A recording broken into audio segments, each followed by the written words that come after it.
Unity of Houston is an inclusive church where we seek to understand and live the teachings of Jesus and other spiritual masters. At Unity, we welcome all people from all spiritual paths and every walk of life. We celebrate the diversity of our city and of our world, and we teach love, tolerance, and oneness, seeking to live in harmony with open minds and open hearts. Wherever you are in your spiritual path, you are always welcome at Unity. Join us and discover that the life of your dreams is already within you. Tonight, what I want to be speaking on is how discomfort is the doorway. And butterflies are famous for being constrained and rebuilt in a very tight little container. And that once they're reorganized and they begin to grow and to change and transform literally from fat, furry caterpillars into butterflies. And then they have to push themselves out. And you can't help that piece. You can't make a little incision and help it out because it seems like the right thing to do. If you're human beings, we always want to help. But it's the wrong thing to do because it takes the struggle to build the strength in the wings so the wings can unfold and they can carry that little body all over to do its beautiful work of bringing seeds from one flower to another. That's part of their great gift. It says something to us about what discomfort can mean to us and what it is that we are ourselves going through even now. You know, I'm listening to one of the verses, one of the lines actually in the song. I can feel a change is coming. I can feel it in my skin. Can you feel that? This is a weird time. I don't know, you're probably exhausted thinking about it and talking about it and having people talk to you about it. And I'm tired of reading about it. You know, it's like, yes, I know, it's all weird. We don't know what's going to happen. It's all uncertain. Let's do something. You know what? There's really a high visibility right now because we don't have sports.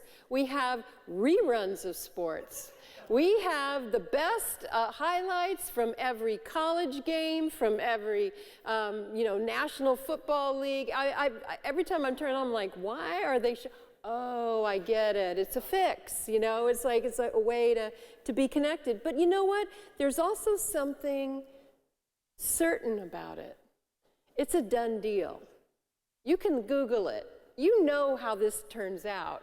You're not generally surprised, even if you didn't see the actual game. You know what's happening. And you know what? There's a certain comfort in that. It's not just enjoying the game and watching, the display of physical athleticism and intelligence and luck that happens on the fields. It's also about knowing that there's some order, that things are going to happen exactly the same way, in a predictable way, when everything around us right now seems so unpredictable. The discomfort of that is what the human experience is really about. Because what we try to do is we try to find a comfort zone. We try to fix it. We try to answer it. We try to be certain with uncertainty. Discomfort can show up in different ways. The uncertainty of everything right now, not knowing anything for sure, and not being able to make plans for sure. And maybe all along, it's always really been like that. We just thought we had a certain degree of certainty about things. We thought if we made a plan and put it in our calendar, it would happen. A lot of times it did, and sometimes it doesn't. But we didn't stress about it. We didn't worry about the uncertainty of our plans. We simply made them and went with it. But now, we're not sure even what kinds of plans to make, or how to go about it. There's also the issue of isolation. So many people are quarantined or self-quarantined or careful about not just social distancing, but really staying at home, no matter what the rules are wherever they're living right now, whether it's safe to come out or not. Some people have reason to be cautious and stay home and isolate longer and longer periods. It's not good for us as human beings. And it's definitely leads to mental health issues, particularly people who have histories of that. Loneliness comes out of that separation and that lack of connection. And our neuroses get worse, and we all have them. We're all capable of obsessing and getting OCD and tossing things away, or living in denial, or acting like it doesn't matter when it really does, and not talking about things. This is all a part of our own histories, and everything is grist for the mill. It's an opportunity for us to take a look at some of this now, when really the distractions are pulled away in a lot of ways. Schedules and routines are gone. Our relationships have to be handled in different ways now. And there's different ways that we need to reach out and consciously communicate and to touch base with one another. We can't just assume that our trajectories will keep blending and keep us connected as they did when we were doing routines. Now, maybe not. Who matters in your life? Might be asking that. How do you be someone who matters to others? We can't help but be changed by all of this muddiness, especially as it's unknown to all of us. This is something that's calling to us in a different way. We are changing. We are that butterfly, whether we wanted to be or not. It's changing us. And there's no master hand in the background like we used to think that there was people with power and the government and there's conspiracy theories, yes, but I'm not even talking about that. What I really mean are the things where we just assume that there are people in charge somewhere who are making things happen either the way I like them or the way I don't like them, and that there's some order to it, or that things will right themselves, or that things will fall back into place and go back to the way it was again. And there's no assurance of that now. So what do we do with discomfort? What do we do with it?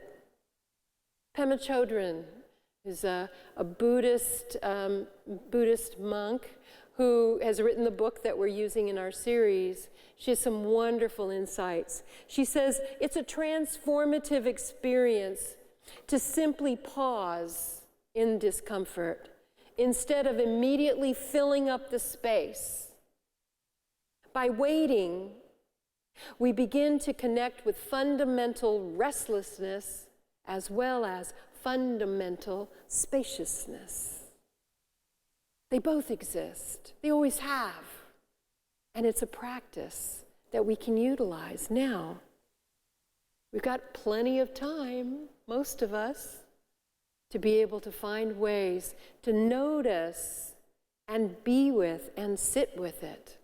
In other words, the uncertainty is within ourselves, not in the conditions as we thought.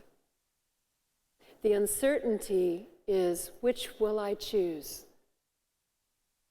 To allow the restlessness to speak for me and to push me? Or the spaciousness to give me choice that I haven't chosen before? Maybe that. Being with it. That was something I learned in my recovery work and in some personal development work early on, to simply be with it. And what that means, what it has come to mean for me, is to feel it, to breathe it, to allow its unpleasantness to saturate my awareness, to allow myself to sit still and be with not feeling good enough, not feeling smart, not feeling good or right or forgiven. You know, all of the things that we discover about ourselves that happen in our relationships, but also in our lives. We too often distract ourselves, but here's an opportunity to be with it, and in that comes a new choice. It sharpens our awareness, and it helps us to see our choice points in the spaciousness of possibility, instead of the reaction of old patterns that really give us predictable results. We can look in our lives and see that.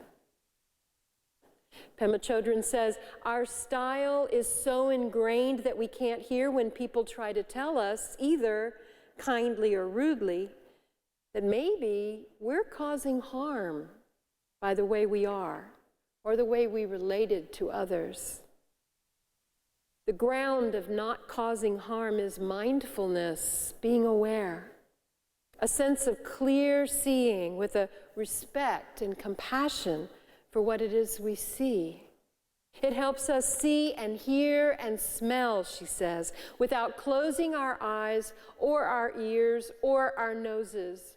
It helps us respect ourselves enough not to judge it, not to judge, to simply be with it and know that this too is me. This is what I've done. This is how I am.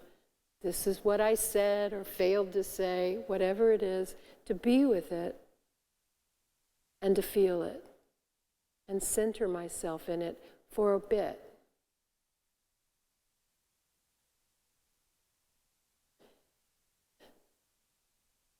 Dr. Rachel Naomi Remen wrote in her book, My Grandfather's Blessings, about a woman, she says, with metastatic cancer that once told her that through the experience of her illness, she discovered a basic truth. There are only two kinds of people in the world, she said, those who are alive and those who are afraid. She'd smiled at me and said that many of the people she had met who were afraid were doctors. Dr. Remen says, perhaps such fear is a natural outcome of the wish to be in control. A patient whose physician told him years ago that he had 3 months to live told me in bewilderment that the doctor had seemed satisfied as he made this heart-stopping statement.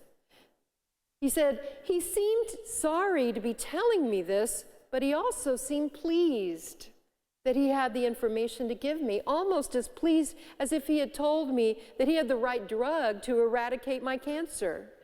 He told me of my death with an air of authority, as if it were he who had decided when it would be, and in doing so had somehow gained mastery over it.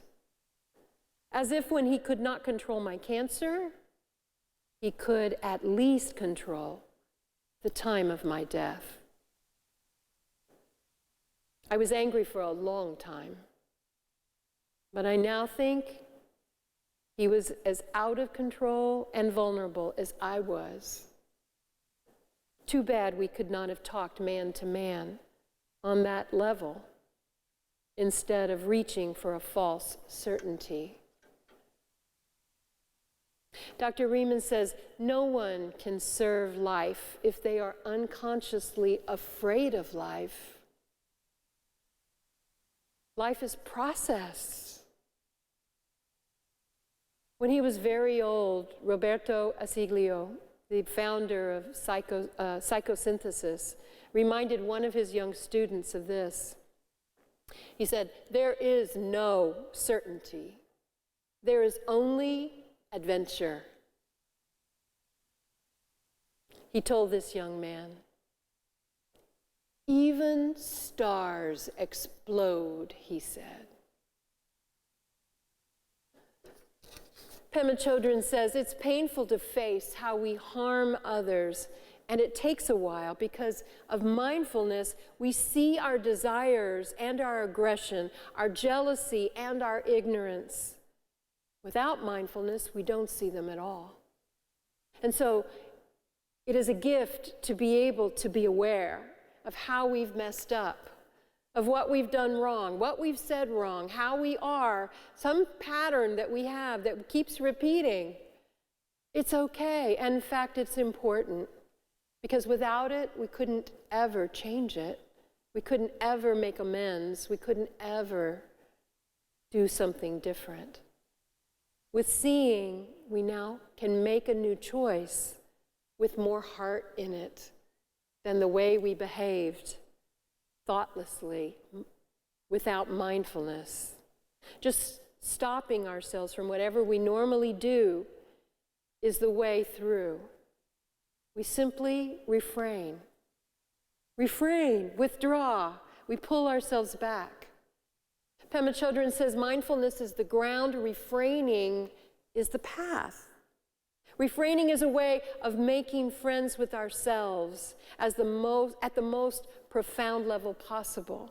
We begin to know ourselves thoroughly and to respect ourselves, even in this, even with this. Even as we forget. And what's the result that comes with this awareness? She says, it doesn't mean that we're controlling, uptight, trying hard not to say the wrong thing, like watching everything we do or say. She says it means that our speech is straightforward and disciplined. We don't start blurting out words. We don't chatter away like magpies. Our speech is tamed. And when we speak, it communicates. We don't waste the gift of speech in expressing our neuroses. That's what it means, to be mindful, to allow restlessness to give way to spaciousness and a multitude of possibilities and ways to see. So you see, discomfort is the doorway to a new you, to a change in a time of change. God bless you. Thank you for watching this message today. I'd like to invite you to join us in person here on campus at Unity of Houston for Sunday morning or Wednesday evening services. If you can't be with us here on our campus, you can still join us live on Facebook or on our website, unityhouston.org, Sunday mornings at 11 a.m. Central.